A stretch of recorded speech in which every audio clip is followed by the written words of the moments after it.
Greetings, this is August 4th at 9:40 p.m. That's a view from the top of the plateau at Chasm. I want to go through some satellite information with you, some recent updates. We've got some new satellite data from 8:36 PST. I'll show that close to the end of the video. This is from Mobile BC FireMap Plus. It's a good system. It seems fast. It's got a lot of layers. You want to take all those off, go and just put on those hotspot and perimeter layers so you can see the data now. Okay, this is the south end of the Elephant Hill wildfire. You can see the fire encroaching upon Highway 1. That's east of Cache Creek. And we can see that pattern burning approaching Cache Creek, approximately 5 kilometers to your east. I want to thank viewer Susan. She's given us a report on the ground. She's seeing smoke in the area there from Ashcroft. That's most likely what it is.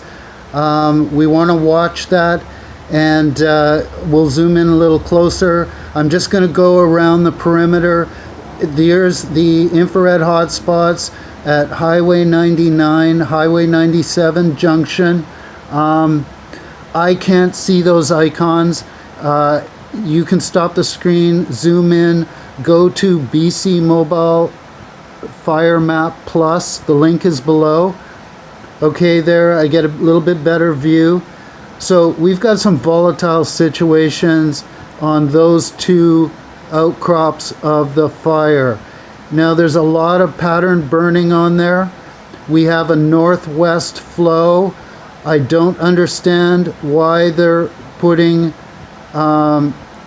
burns in front of the fire line there.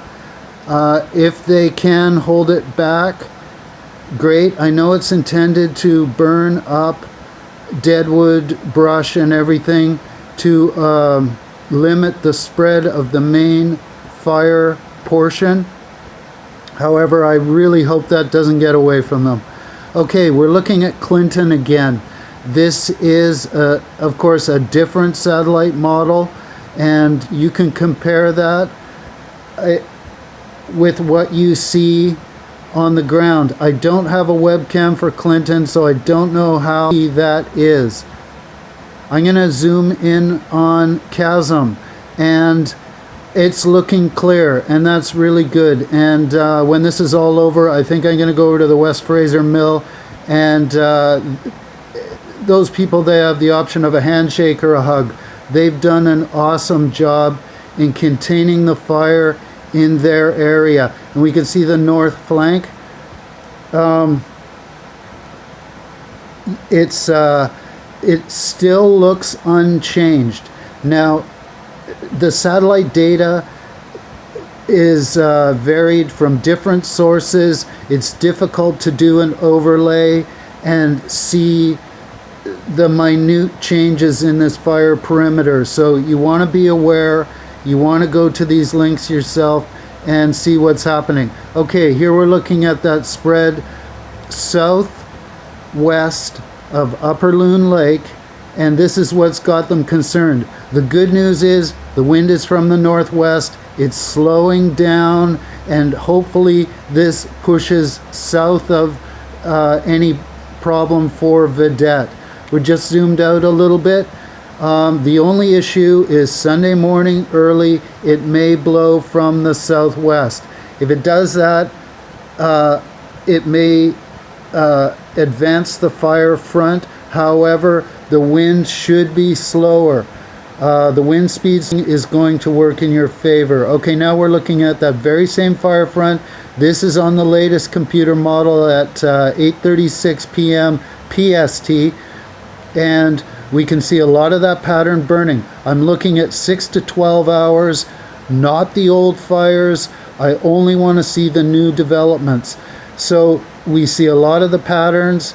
I am to understand that's to prevent spread.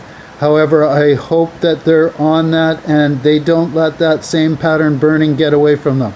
So here is south of Hihium. I don't see the spot at Hihium. That's good news. Also, the south of Loon Lake looks pretty good.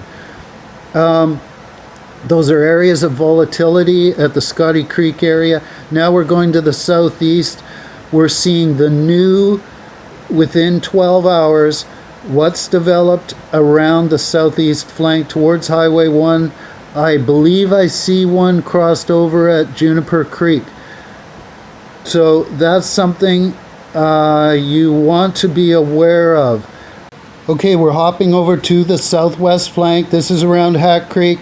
The Highway 97, Highway 99 junction, and we can see that the new developments are not across Highway 99.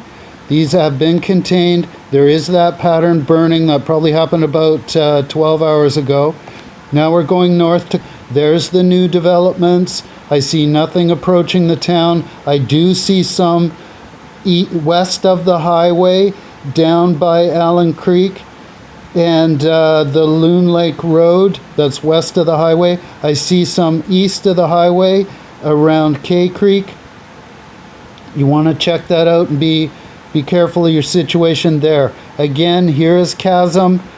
These are new developments, but they seem within the fire line. That fire line looks like it's creeping north very, very slowly, maybe a couple 100 meters a day. So do crews have a handle on it? I'm not sure. I'm not on the fire line. We're speculating here, looking at infrared data.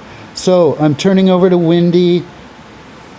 We've got 10 kilometers from the northwest, variation in the valleys compared to the hilltops. The land is rugged. This is a computer model, and this is the one that's showing that southwest flow Sunday morning in the wee hours around midnight, Saturday night. You want to be prepared because the wind may change. Other than that, the wind speed looks to be slowing and staying consistently from the northwest.